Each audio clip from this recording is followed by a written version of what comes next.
Coba Anda bayangkan ini pelan-pelan. Setiap pagi, Anda membuka pintu rumah. Tidak pergi ke kantor. Tidak terburu-buru mengejar waktu. Di sudut halaman rumah, berdiri beberapa galon bekas. Diam, sederhana, tapi penuh potensi. Di dalamnya, ikan-ikan bergerak pelan, tumbuh hari demi hari, dan tanpa kita sadari, mereka sedang mengubah masa depan ekonomi keluarga. Banyak orang tidak menyangka bahwa benda yang sering dianggap sampah justru bisa menjadi awal dari sebuah usaha.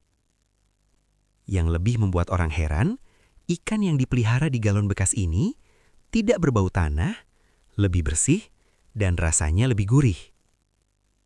Sebagian orang tertawa ketika mendengarnya, sebagian lagi meragukan. Tapi bagi Pak Supriyanto dari Cilacap, galon bekas bukan bahan candaan, melainkan alat perjuangan. Beliau tidak memulai dengan modal besar, tidak punya lahan luas, tidak punya kolam permanen. Yang beliau miliki hanya satu hal, keberanian untuk mencoba. Dan dari situlah semuanya bermula.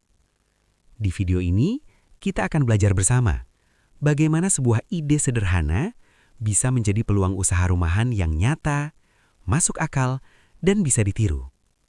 Jangan buru-buru menilai, dengarkan sampai selesai. Karena bisa jadi, jawaban dari keinginan Anda punya usaha sendiri sedang menunggu di galon yang selama ini Anda abaikan. Hampir setiap orang punya keinginan yang sama. Hidup lebih tenang. Tenang secara ekonomi. Tenang menghadapi kebutuhan harian. Tenang jika suatu hari kondisi tidak seperti biasanya. Namun, keinginan itu sering berhenti di angan. Bukan karena malas, tapi karena terlalu banyak ketakutan. Takut gagal, takut rugi, takut dicemooh. Banyak orang berkata, usaha itu butuh modal besar. Kalau tidak punya lahan, percuma. Kalau tidak pengalaman, nanti rugi. Kalimat-kalimat ini terdengar wajar, tapi diam-diam mematikan keberanian. Padahal, sebagian besar usaha besar yang kita lihat hari ini berawal dari langkah kecil yang dilakukan dengan konsisten. Pak Supriyanto pun pernah berada di titik ragu itu. Bukan orang kaya, bukan peternak besar, bukan ahli perikanan. Beliau hanyalah seseorang yang ingin punya tambahan penghasilan tanpa harus meninggalkan rumah. Dan disitulah beliau menyadari satu hal penting. Usaha tidak harus langsung sempurna. Yang penting dimulai dulu. Karena seringkali kejelasan baru datang setelah kita melangkah. Saat kebanyakan orang melihat galon bekas sebagai barang tak berguna, Pak Supriyanto melihatnya sebagai wadah peluang. Inilah perbedaan utama. Usaha bukan soal alat mahal, tapi soal cara memanfaatkan apa yang ada. Galon bekas dipilih bukan tanpa alasan.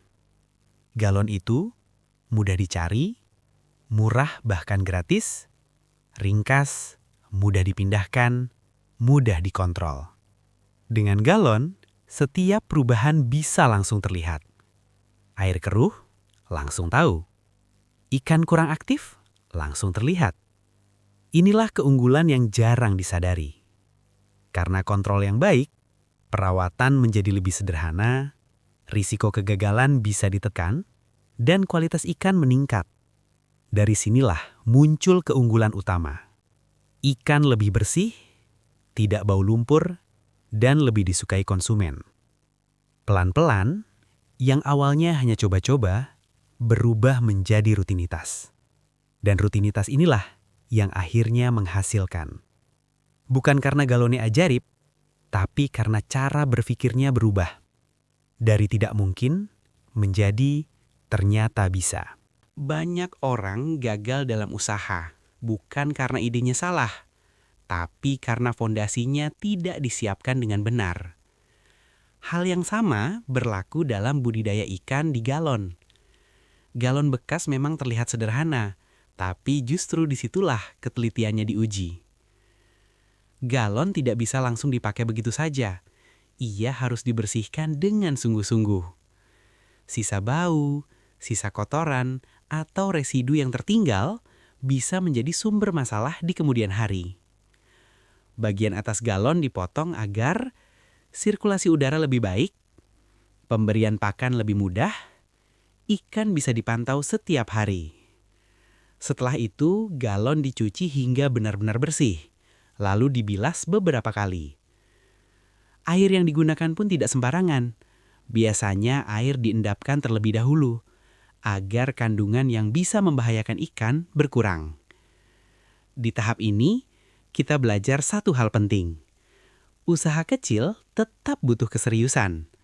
Karena dari galon yang bersih dan air yang layak, akan lahir ikan yang sehat. Dan dari ikan yang sehat, akan lahir usaha yang berumur panjang. Bibit adalah awal dari segalanya.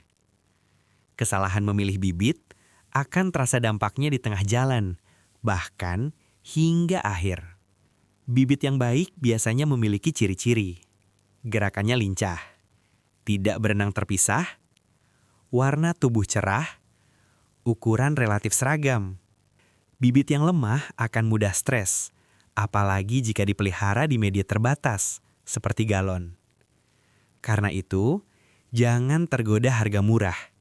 Lebih baik membeli sedikit bibit, tapi berkualitas, daripada banyak, tapi beresiko tinggi. Pada tahap awal, tujuan utama bukan mengejar jumlah, melainkan belajar ritme budidaya. Belajar mengenali kapan ikan lapar, kapan ikan stres, kapan air perlu diganti. Dengan jumlah bibit yang sesuai, pemula bisa lebih fokus, lebih teliti, dan tidak kewalahan. Inilah cara cerdas memulai usaha rumahan. Pelan, terukur, dan penuh kesadaran. Banyak orang mengira memberi pakan adalah hal paling mudah.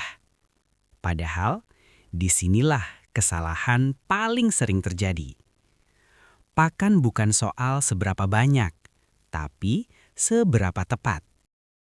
Ikan yang diberi pakan berlebihan tidak otomatis tumbuh lebih cepat. Justru sebaliknya, sisa pakan akan mengotori air, menurunkan kualitas lingkungan, membuat ikan stres. Di galon, semua perubahan terjadi lebih cepat. Air cepat keruh jika kita ceroboh. Karena itu, pakan diberikan secukupnya, teratur, disesuaikan dengan ukuran ikan. Ikan yang makan dengan baik akan terlihat lebih aktif, gerakannya lincah, dan pertumbuhannya stabil. Disinilah kita belajar disiplin.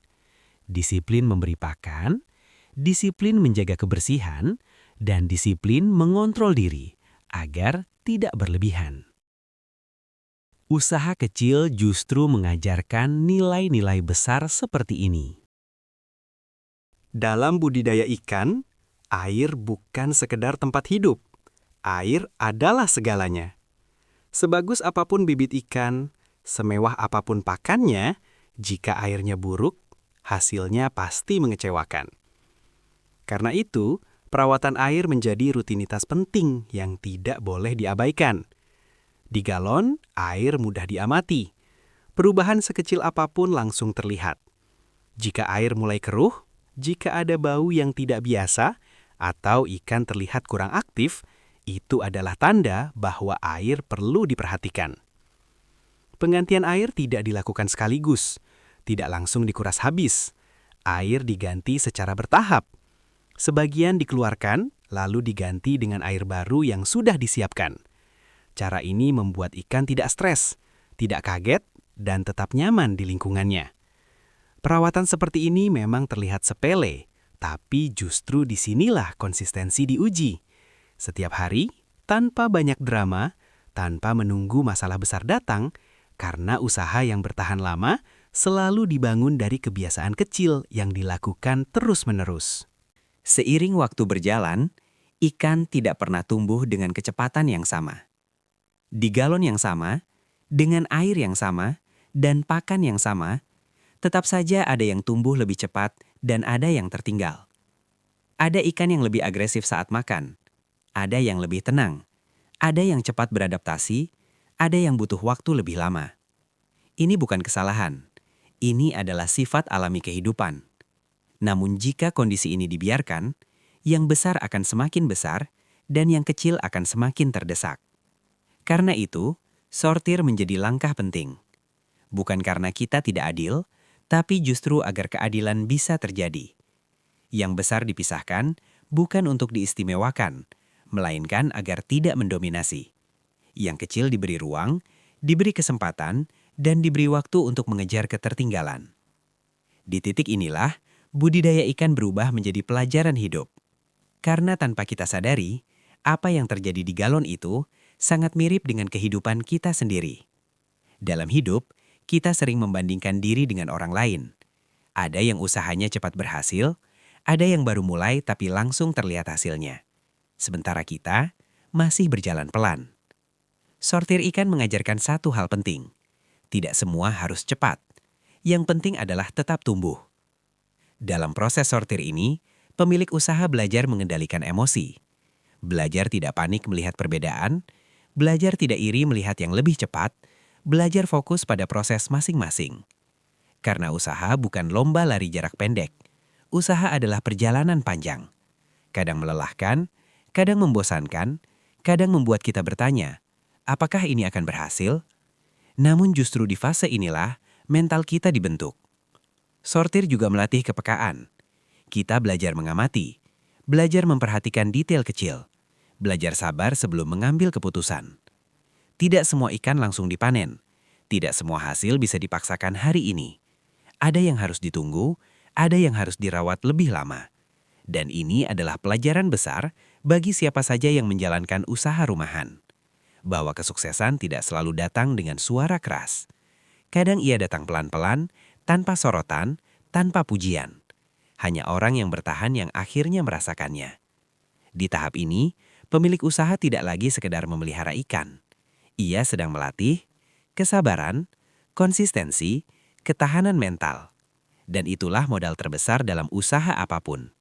Karena pada akhirnya, yang membuat usaha bertahan bukan sekedar teknik, bukan sekedar alat, melainkan karakter orang yang menjalankannya. Dari awal hingga akhir kisah ini, kita belajar satu kebenaran sederhana yang sering kali terlupakan. Bahwa usaha tidak harus dimulai dengan sesuatu yang besar. Tidak harus menunggu modal banyak.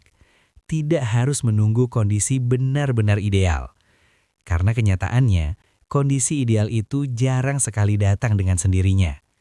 Ia justru muncul setelah kita berani melangkah. Kadang, yang kita butuhkan bukan rencana yang sempurna, melainkan keberanian untuk memulai dari apa yang ada. Satu galon bekas, satu sudut rumah, satu niat baik hari ini. Dari sesuatu yang terlihat kecil dan sederhana, ternyata bisa tumbuh harapan yang jauh lebih besar. Galon bekas mengajarkan kita satu hal penting, bahwa peluang seringkali tersembunyi di balik hal-hal yang kita remehkan. Sementara ikan-ikan kecil di dalamnya mengajarkan kita makna proses, bahwa pertumbuhan tidak bisa dipaksa, bahwa hasil tidak datang dalam semalam, dan bahwa kesabaran adalah bagian dari perjalanan yang tidak bisa dilewati. Budidaya ikan di galon bukan sekedar soal panen dan keuntungan. Ia adalah latihan hidup. Latihan untuk disiplin setiap hari. Bertanggung jawab pada apa yang kita mulai. Konsisten meski hasil belum terlihat. Sedikit demi sedikit, usaha kecil ini membentuk kebiasaan mandiri, membentuk rasa percaya diri, dan membentuk keyakinan bahwa rumah kita bukan hanya tempat beristirahat, tapi juga bisa menjadi sumber harapan. Ketahanan pangan keluarga tidak selalu harus dimulai dari proyek besar atau lahan yang luas. Ia bisa tumbuh dari halaman sempit, dari teras rumah, dari sudut kecil yang selama ini kosong dan tak terpakai. Yang terpenting bukan seberapa besar kita memulai, tapi seberapa sungguh kita menjalaninya. Bismillah. Semoga apa yang dibagikan dalam video ini menjadi ilmu yang bermanfaat, menjadi amal kebaikan, dan menjadi pintu rezeki yang halal, cukup, dan membawa keberkahan. Jika hari ini Anda masih ragu, ingat satu hal, Anda tidak sendirian. Banyak orang memulai dari titik yang sama, dan mereka yang bertahan adalah mereka yang berani melangkah meski dengan langkah kecil. Jika narasi ini terasa dekat dengan Anda, tulis kota Anda di kolom komentar. Mari saling menyemangati, mari saling menguatkan.